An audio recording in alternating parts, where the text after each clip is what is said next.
2022년 1월 23일입니다. 일요일이고요. 날씨는 괜찮습니다.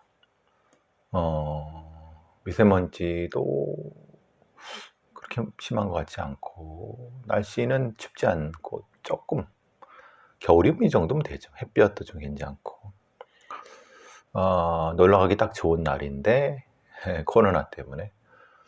다만 다음 주가 설날이기 때문에 미리 공원묘원 같은데 가서 이제 정작 그 설날 때는 다 거의 다 폐쇄가 되기 때문에 저도 내일 아침 한번 쓱 다녀와야 될 것 같습니다.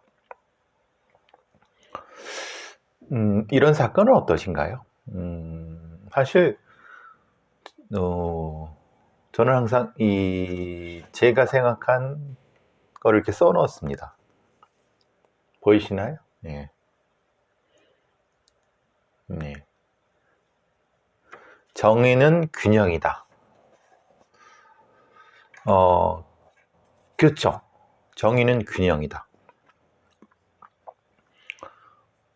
이재용, 삼성전자 부회장 이재용한테도 정의가 있습니다. 그러고 지금 아직 집을 가지지 못하고 전세, 월세에서 힘겹게 그렇지만 행복할 수도 있는 30대 후반의 우리 노동자들, 가장이기도 하고, 거기서 가장은 여자든 남자든 상관없는 겁니다. 아이도 있는 둘 사이에는 정의가 동일하죠. 그렇지만은 실제로 법의 작용 이론이라든가 범죄학의 여러 이론에서는 작동하는 메커니즘이라든가 그 정의에 소요되는 필요한 법 혹은 법의 양 이론이고, 이런 것들이 다르죠. 그렇다고 해서 사회주의, 그러니까 극단적인 갈등주의 이론에 따라서 이재용의 정의는 정의가 아니고, 아까 말씀드린 그 청년 노동자의 정의가 더 크게, 그것도 다 실제로는 아마 이 이념 공세에 시달릴 수도 있습니다. 빨갱이 소리도 들을 수도 있고. 그래서 저는 늘 그런 생각을 합니다. 정의는 균형이다. 시스템에서, 즉 민주주의 시스템에서, 일반 민주주의 시스템에서 작동되려고 하면 이재용의 정의도 정의고, 아까 말씀드린 그 청년 노동자의 정의도 정의지만은 거기에 소용되고 그것을 뒷받침해 줄 수 있는 다양한 시스템은 어쨌든 사회적 합의와 균형이 있어야 된다. 이재용의 정의는 지가 알아서 돈이 있기 때문에 막강한 로펌을 쓰든 뭐 여러 가지 그 가드들을 쓰든 세콤을 쓰든 그렇지만은 그에 대한 어떤 절차적, 균형적, 그리고 어떤 이런 감시, 이런 것들이 필요하죠. 또 이제 후자의 청년 노동자의 정의는 그만큼 법률 비용을 쓸 수 없고, 변호사도 쉽게 못 사고, 보호 가드들도 별로 없는, 거의 없는, 그럴 경우는 국가가 아니면 공동체가 거기에 대한 도움을 줘야 되는, 그래서 균형이라는 겁니다. 그래서 우리나라 같은데 법률구조공단도 있고, 또 뭐 이런 그런 일종의 보조적인 이런 부분도 분명히, 그래서 정의는 균형인데 그게 잘 작동이 안 되죠. 왜? 법의 양은 가진 자들, 힘이 있는 자들의 중심으로 가고, 대부분의 중소기업 아니면 노동자들, 이런 사람들, 소수자들은 그 법의 보호 영역에서 벗어나 있는. 근데 그것을 비교적 아니면 어느 정도까지 보존 혹은 보호 혹은 균형에 맞게끔 이게 할 수 있는 것, 그것이 사실은 국가가 해야 되고 정치가 해야 되고 이런 부분인 거죠. 그래서 저는 아까 정의는 균형이다라고 생각합니다. 얘기가 좀 길어졌는데 예를 들면 이런 거죠. 늘어나는 무인 점포에 무인 점포 좀도둑이 있고 강력계 형사들이 한숨만 쉰다라고 하는 연합뉴스의 기사가 있습니다. 얼마 전에 제가 기사를 분석했다가 내린 그런 어느 초등학교 앞에서 초등학생들이 이게 14세 미만이죠.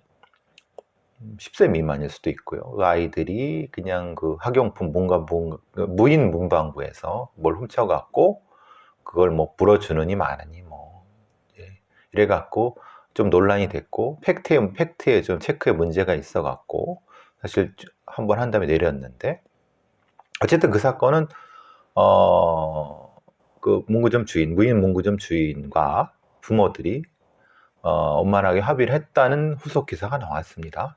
그거는 이제 어느 정도까지는 해결된 것 같아요. 그리고 그 문구점 주인이 주변에 있는 도와주신 분들한테 좀 사례를 좀 하는 이런 형태로 좀 해결된 것 같아요. 물론 제대로 된 건지 어떤 건지 제가 뭐 알 수 없습니다만은 뭐 기사상은 그렇습니다. 지금 늘어나는 무인 점포에 점도둑이 많이 들고 있어요. 저도 일산 이렇게 도로 다니다 보면 무인 점포가 있는 것 같아요. 근데 거기서 이제 뭐 배가 고파서 아니면 뭐 어떤 상습적인 재미로 그런데 CCTV를 설치해 놨지만 실제로 CCTV에 있어도 배가 고픈데 어떻게 그냥 훔치는 사람 훔치고 그러니까 상당히 취약한 절도 범죄에 취약한 건 있어요. 그렇다고 해서 거기서 훔치면 안 되죠. 그렇지만은 그거는 일반 도덕인 거고 일반 법률적인 인식인 거고 뭐 내가 뭐 처벌받는다 하더라도 나 훔쳐서 그냥 먹을 거야 라고 하면 잡아볼 땐 잡아봐 라고 하면 그건 또 다른 문제잖아요. 그러니까 실제로 유인 점포와 무인 점포 사이에는 위험도가 분명히 차등이 존재합니다. 그 업주의 입장에서는. 그러면은 이럴 경우 이런 무인 점포에서 절도가 되고 그 절도가 돼서 경찰이 이거를 수사해서 사실은 그건 쉽지 않죠. 일단은 기본적으로 그런 무인 점포를 운영하는 사람들이 어느 정도까지 이 절도에 취약하다는 걸 감안하고 본인이 개설한 거 아닙니까? 그러면은 당연히 그런 경우는 보험을 들어야 되고 근데 문제는 그런 보험 같은 경우를 보험회사가 상품을 개발하지도 않고 도움도 어떤 그런 걸 안 주는 우리나라 같은 경우는 참 이 보험이라든가 이런 것들이 이 보험 수요자한테 우호적이지 않습니다. 보통 지들 맘대로. 뭐 삼성생명이나 아니면 뭐 이런 대기업 재벌들 이런 애들은 사실 보험을 개발하는 게 예전에는 지들 재벌에 배를 불리려고 자본을 축적하려고 지들 재벌에 돈을 빌려주려고 하는 그런 나쁜 의도를 가지고 그걸 또 이제 박정희 정권이나 뭐 독재 정권에서는 그걸 이제 봐줬고 그 뒤로도 실제로 이런 뭐 보험이 들어온다 하더라도 보험금을 제대로 주지도 않고 이런 그러니까 소비자 중심이 아니라 기업 중심으로 소유주 중심으로 운영되어 왔다. 실제로 다양하게 필요한 보험 상품이 필요한 사람한테는 그게 제공이 잘 안 되는 웃기는 거죠. 어쨌든 그렇다고 쳐도 그러면 만약에 이런 무인 점포들이 절대 위험하다 그러면 무인 점포들끼리의 연합회라든가 이런 데서 조합을 만들어서 기금을 적립하고 그 기금 적립하고 나서 그것을 가지고 이제 서로 문제가 생겼을 때 이렇게 이걸 그쪽으로 일종의 보험 형태로 가는 이런 것이 보험 정책의 전환도 분명히 필요합니다. 왜냐하면 너무나도 다양한 형태의 자본주의 상업 시스템을 일일이 다 국가가 하거나 그럴 수 없거든요. 그러면 스스로 할 수 있는 어떤 보조 보험 시스템을 할 수 있게끔, 물론 그런 엄격한 어떤 그 규정도 있어야 되고 그것을 운영하는 어떤 데 분명히 있어야 되죠. 많은 그것은 뭐 흔히 말하는 반려견 또는 애완동물에 대한 치료비 보험, 치료비 의료보험도 같은 맥락입니다. 그런 방식으로 자본주의가 운영이 돼야 돼. 자본주의 보험이 운영이 돼야 되겠죠. 어쨌든 그건 그렇다 쳐도 지금 이 건 같은 경우는 무인 점포를 개설하는데 거기에 대한 절도 책임을 강력 형사들한테 책임지우는 건 그건 사실은 그건 말도 안 되는 거죠. 그러니까 분명히 무인 점포가 절도에 취약하다는 걸 알고 있고, 그렇다고 그걸 개설하는 사람도 역시 감안을 해야 되고, 그 감안한다는 것은 CCTV를 설치한다고 하는 것 자체로 끝난 것이 아니라 자체의 무인 경비 시스템에 비용을 들이고 또는 거기에 합당한 보험 체계에 가입을 해서, 물론 그런 상태 되면 이 물품 단가가 올라가겠죠. 그렇지만 그 물품 단가가 올라간다 하더라도 유인에 있는 사람 고용보다는 더 이문이 더 높기 때문에 그렇게 하는 거 아니겠습니까? 그럼 그 부분에 대해서 집중적으로 연구를 하거나 거기에서 시스템을 개발을 해야지. 무인 점포에 예를 들면 뭐 800원짜리, 한 1000원짜리, 200원, 2000원짜리 뭐 아이스크림 절도가 들어왔는데 다 신고하고 그러면 이거 다 잡아주셔. 당신들 왜 못 잡아? 응? 그걸 다 경찰이 책임질 수는 없는 거예요. 그 건이 다 그 사건으로 이제 신고되고 그러면은 그것까지도 경찰에 수사 경찰이 책임진다. 이건 말이 안 되거든요. 그러니까 정의는 균형이다. 균형이라고 하는 것은 분명히 예측 가능하고 다른 방식으로 그 손해라든가 이 피해를 보존할 수 있다고 하면 그걸로 가고, 최후의 수단으로서 사람이 다치고 위험이 발생해서 화재가 발생하는 그런 더 큰 아주 폭발적이고 대단히 급속한 피해가 발생할 수 있는 부분은 이제 국가 공권력이 들어가는 이 방식이 맞는 거죠. 그러니까 이거를 어디서 조정해야 될 것인가? 제가 그래서 그 말씀을 드린 것이, 이것은 소비자 단체와 그리고 점포 어떤 협회 같은 자조협회라든가 그런 데와 이런 경우는 이제 보통 지방 자치경찰 쪽이라 이런 데의 위원회랑 경찰위원회랑 서로 협의를 통해서 이 부분은 경찰이 어느 정도까지 하지만은 나머지는 그쪽에서 보험이라든가 기계경비 쪽으로 해결해라. 이런 식으로. 그리고 여기에 반드시 이제 탐정 같은 거 필요하겠죠. 다만 여기서 상습적이고 어떤 이 특정한 액수 이상으로 전체 액수가 있는 그런 범죄자는 국가수사경찰이 들어갈 수 있게끔.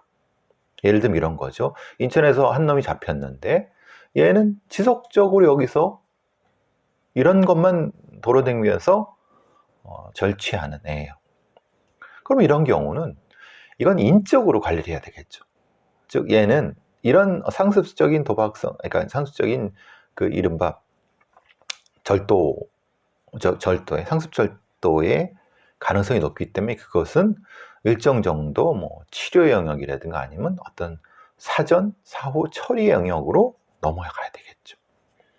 이게 공동체 치안이고 예방 치안이면서 그리고 이걸 심각히 단지 발생해서 잡는 이런 시스템을 애저녁에 벗어나서 좀 더 현대적인 치안 시스템 가야 되는 이유도 그런 겁니다. 그게 이제 보다 발전되고 효과적인 치안 정책이 돼야 되는 거죠. 이거를 그냥 신고해서 112 신고해서 강력경사들한테 다시 사건 넘겨두면 얘들이 할 수도 없고 해서도 안 되고, 근데 이거를 그러면 흔히 말하는 행정안전부 애들이라든가 아니면 뭐 국가경찰위원회 이런 애들이 넉넉히 있다는 거잖아요. 바보들이 바보들. 그러니까 아예 그러면 이런 거죠. 그런 무인점포에 들어오질 못하게 해야 된다. 즉 처음에 들어올 때 뭐 이른바 신원을 확인하고, 근데 이 신원의 얘가 사실은 저거죠. 상습적인 절도. 그럼 거기서 바로 경보가 울리게 하거나 출입 못하게 하거나 이런 방식. 물론 어떤 사람이 들어갈 때 이 사람도 들어가는, 그러니까 그럼 그렇게 하면 안 되죠. 무인 점포 같은 경우는 한 사람씩 입장할 수 있게. 그러면 문도 이중으로 한 사람이 들어가고 들어간 후에 다음 사람이 들어올 때 확인할 수 있는 그 데이터는 엄격히 관리해야 되는 이런 식으로 관리를 해야지. 무조건 무인 점포 절도 일어난다고 다 경찰에 이런 형태. 그러니까 이건 시스템이 해결해야 되는 거죠. 보안 시스템. 그리고 아까 말씀드린 보험이라든가 이런 것이 해야 되는 거죠.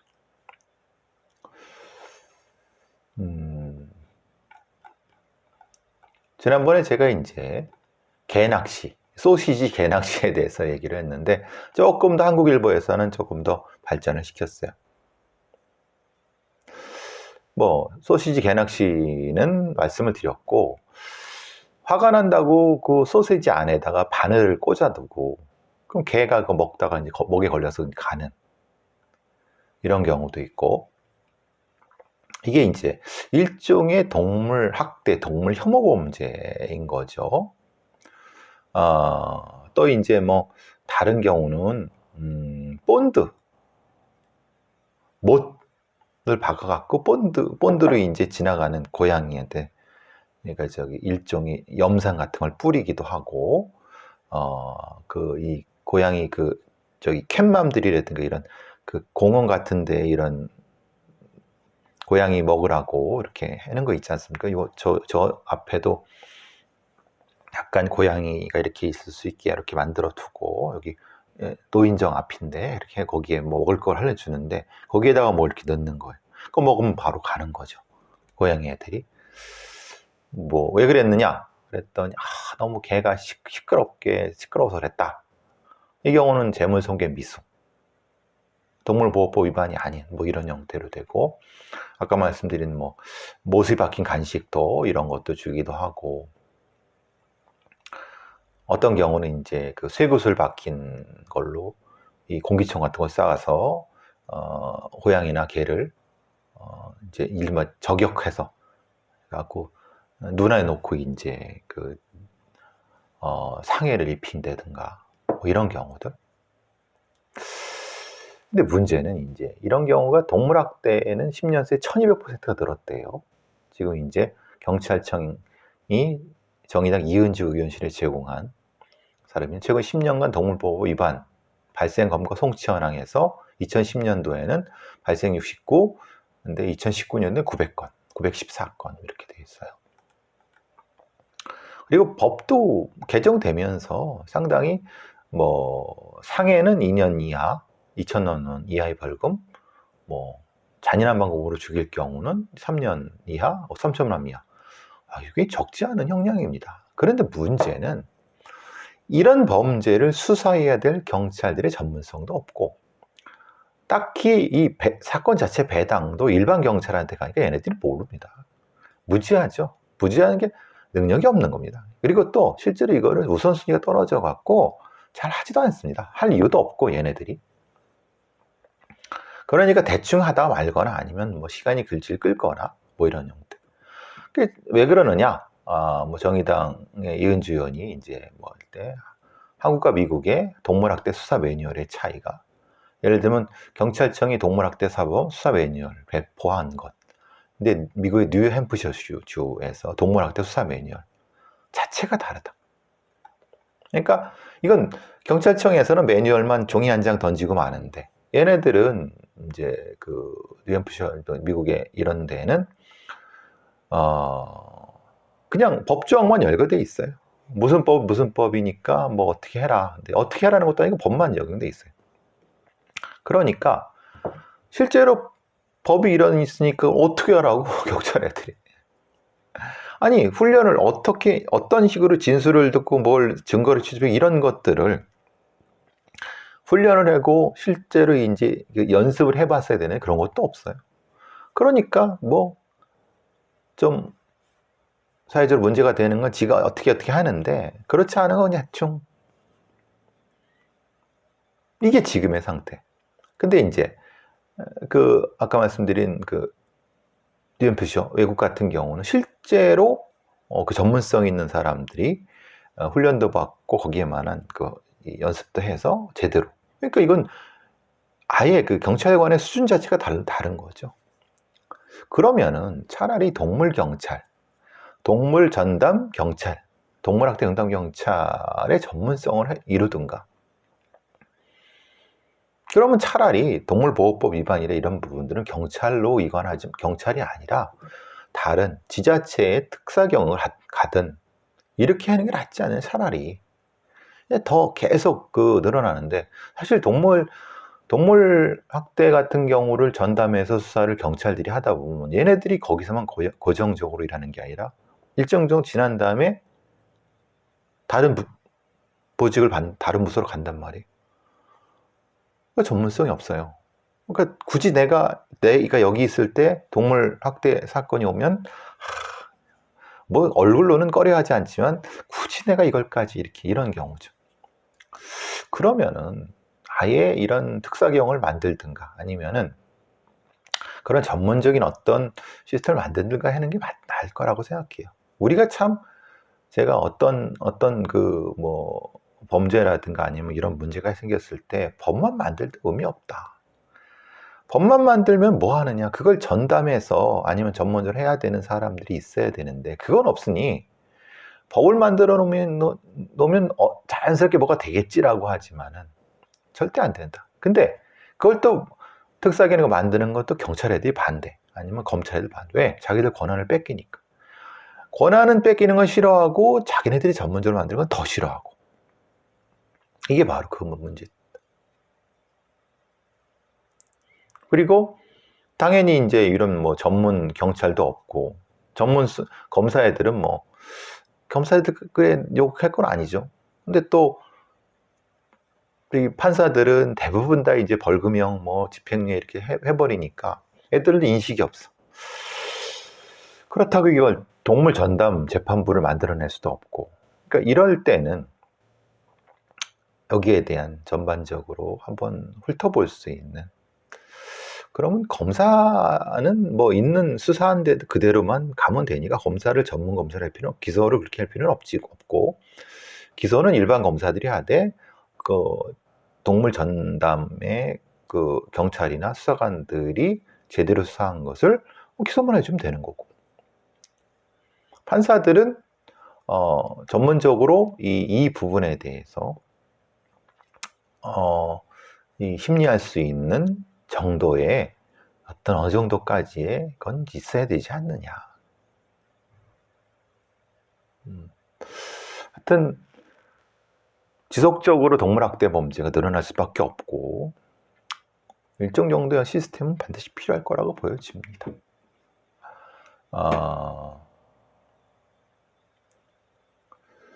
탈북자 지난번에 제가 또 한 부분이 있죠. 탈북 여성 성폭행을 했던 정보사 애들 중령하고 뭐죠? 군인들 저기 부사관인데 중령하고 상사죠. 이 업무상 위력에 의한 간음 범인데 무죄가 됐어요. 그러니까 이게 1월 18일이니까 5일 전이네요. 수원지법 성남지원 형사 2부에서 왜 그러느냐?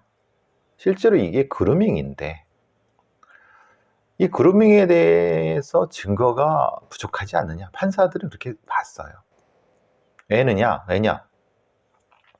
이게 그루밍이기 때문에 오히려 어떤 진술은 피해자의 진술이 일관되지 않다.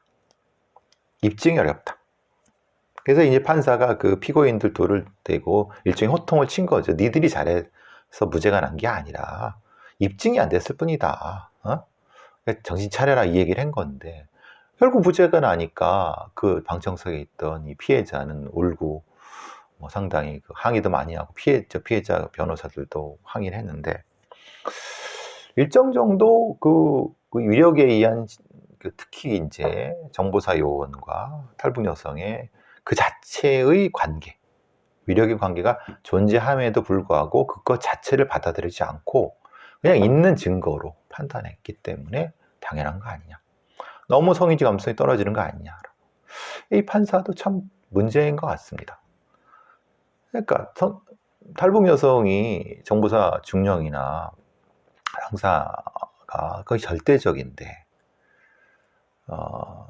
그런 상황에서 자기가 살기 위해서 진술이 여러 번 바뀔 수도 있는 거고 이 부분 이 정도의 성의지 감성이 없느냐. 물론 이제 이게 좀 항소가 되겠지만은 그러니까 너무 이 카톡이라든가 문자 같은 녹취록 같은 데에서 그 자체에 의한 폭행과 협박의 증거만 찾으려고 했다. 너무 기계적으로 찾으려고 한 거 아니냐.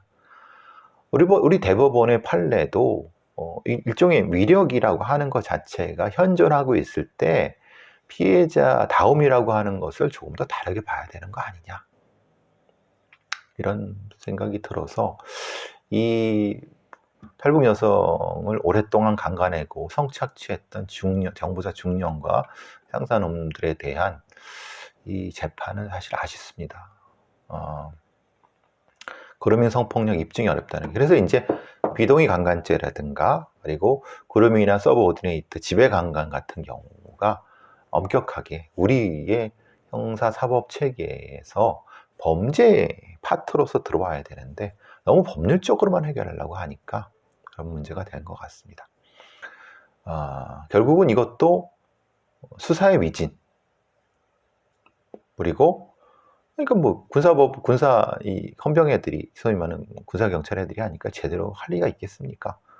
또 검찰 애들도 군 검찰이 물론 뒤에는 민간 경찰이지만 제대로 할 리도 없고 결국은 이것은 군사 경찰이 전문적이지 않는 이런 어떤 군대 내에서 아니면 군인 대상으로 하는 것을 참 그 정도의 전문성도 없는 애들이 어쨌든 좀 안타깝습니다. 어쨌든 다음에 항소심 들어가서 제대로 된 뭐 증거는 이미 있습니다. 진술의 뭐 불완전성도 있는 거고 이미 다 알고 있는 거고 조금 더 높은 성의지 감수성에 의한 판결이 나오기를 기대하면서 조금 더 한번 지켜보시죠. 자, 첫 번째 30분 안에 하나 하고 다음에 하나 더 하겠습니다.